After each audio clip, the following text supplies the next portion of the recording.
The divine romance, God's blueprint for union. Welcome to Christ for Life, where every word of Scripture leads you deeper into the heart of God, forming you into the image of Christ, and awakening you to the power of the Holy Spirit.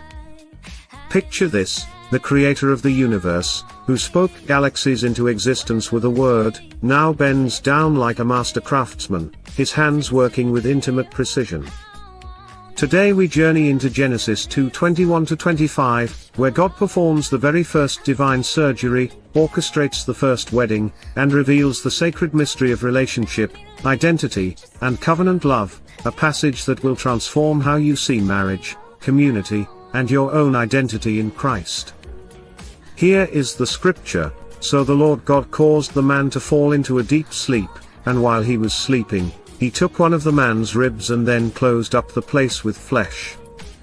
Then the Lord God made a woman from the rib he had taken out of the man, and he brought her to the man.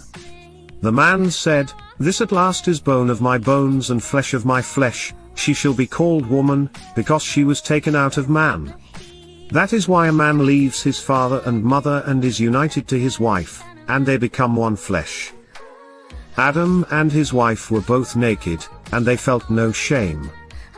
The Hebrew word tardama, translated as deep sleep, is no ordinary rest. It appears only a handful of times in the Old Testament, always marking moments of divine revelation or covenant making, such as with Abraham in Genesis 15. This is prophetic sleep, divine anesthesia for holy surgery. God's work here is surgical and sacred. He puts Adam into a trance-like state so he can build something new, something Adam cannot fully comprehend or control. God didn't need Adam's participation, only his stillness. This shows us a spiritual truth: sometimes God's greatest work in us happens when we stop striving and surrender to his perfect timing. From Adam's side, God forms woman. Not from dust. Not from afar, but from within. God takes not just a rib, but a tsela, meaning side. Ancient commentators, including St. John Chrysostom and St. Ambrose, emphasize this choice: woman is made from Adam's side to walk beside him as an equal, not from his head to dominate nor from his feet to be beneath. The Syriac Orthodox tradition teaches that this represents the completeness of the gift, his perfect counterpart. The Hebrew word banar, used for made, also means built, the same word used to describe the building of the temple. God didn't simply form Eve, he constructed her like a sacred dwelling place. This elevates the creation of woman to the level of holy architecture, divine craftsmanship that reflects God's own beauty and creativity. Saint Augustine of Hippo reflected on this passage with wonder, noting that God's method here reveals his heart for partnership, not domination. Built by design. Crafted in equality. Formed in love. Then God brings the woman to Adam, like a father giving away his beloved daughter, the first wedding, officiated by God himself. Adam, awakened from divine rest, bursts forth in recognition: "This at last is bone of my bones and flesh of my flesh." This is not just poetic language, it is a profound cry of belonging and recognition. It's a soul-deep cry, the moment when Adam sees God's design and says, "This is what I was waiting for." This echoes the cry of every human soul: I was made to belong. To be known. To be loved. The Hebrew wordplay between ish, man, and isha, woman, is not mere language, but covenant declaration. It reveals unity in distinction. They share the same essence while each reflecting God's image uniquely. This is a divine dance of difference and unity. When you hear someone diminish the value of either masculinity or femininity, remember that both bear the image of God in irreplaceable ways. This Genesis moment points directly to Christ. St. Paul, in Ephesians 5, calls this passage a profound mystery, referring not only to marriage but to the relationship between Christ and his church. Just as Adam experienced a deep sleep before his bride was formed, Christ entered the deep sleep of death on the cross so that his bride, the church, could be born from his wounded side. When the soldier pierced Jesus' side, out flowed blood and water, the elements of our spiritual birth and cleansing. This sacred union is always born from sacrifice and love. The Coptic Orthodox tradition sees profound symbolism in the timing. God brought Eve to Adam in the cool of the day, just as Christ rose from the dead in the early morning, presenting his spotless bride to the Father. N.T. Wright observes that Adam's joyful exclamation, "This at last," echoes the Church's cry throughout history, "Come, Lord Jesus." Therefore a man shall leave his father and mother and be united to his wife, and they become one flesh. This reveals the divine blueprint for all human intimacy, leaving, cleaving, and becoming one. The Hebrew word azab, leaving, doesn't just mean physical departure, it means transferring primary allegiance. The word debak, cleaving, suggests being glued together, fused at the deepest level. This is not just physical intimacy, it's spiritual covenant. It's the merging of calling, purpose, and identity.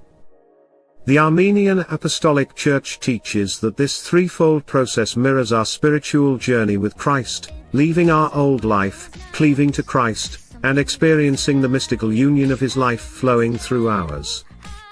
In the Orthodox tradition, marriage is called a little church, an icon of the Trinity. And Reformation leaders like Luther saw marriage as a sacred calling for discipleship and service. Whether in marriage, ministry, or community, true union always flows from sacrifice. It clings, it cleaves, it commits. It mirrors the Trinity's unity. It proclaims the gospel without words. Finally, the passage tells us, "And the man and his wife were both naked and were not ashamed." The Hebrew word bosh, shame, is absent here, in perfect relationship. This is more than physical nakedness. It is spiritual transparency, emotional safety, and relational purity.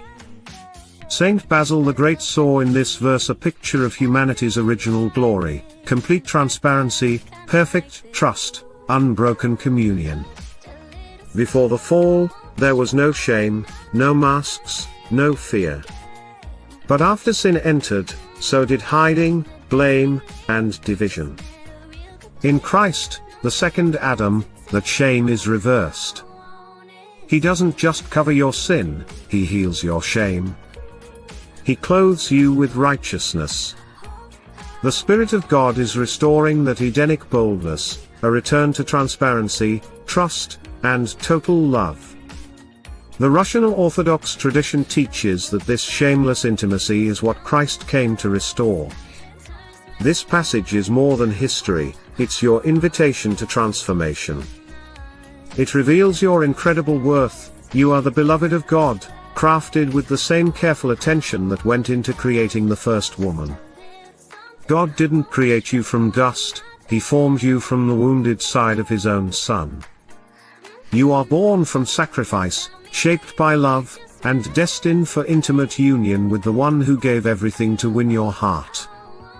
The same divine voice that called the first couple into shameless intimacy is calling you into deeper relationship with Christ.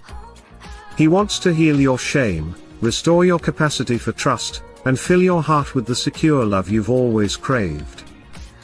Ask yourself, am I clinging to control or surrendering to spirit? Am I hiding in fear, or living clothed in righteousness? Am I becoming a vessel of divine love, or simply going through motions? Lord, thank you for designing me for relationship, with you and with others. Teach me to rest in your plan, to trust when I don't see, and to surrender when I want to strive. Build me into a living sanctuary of love. Form my relationships with covenant grace. And let me walk, spirit-led and shame-free, in the image of Christ. In Jesus' name, Amen. If this message has touched your heart, may it inspire you to walk deeper with Christ. Let the Spirit lead you, let Christ form you, and let your life reflect the sacred union God designed from the beginning. Join us next time as we continue our journey through Genesis with chapter 3, where we explore the profound truths of the fall and God's plan for redemption.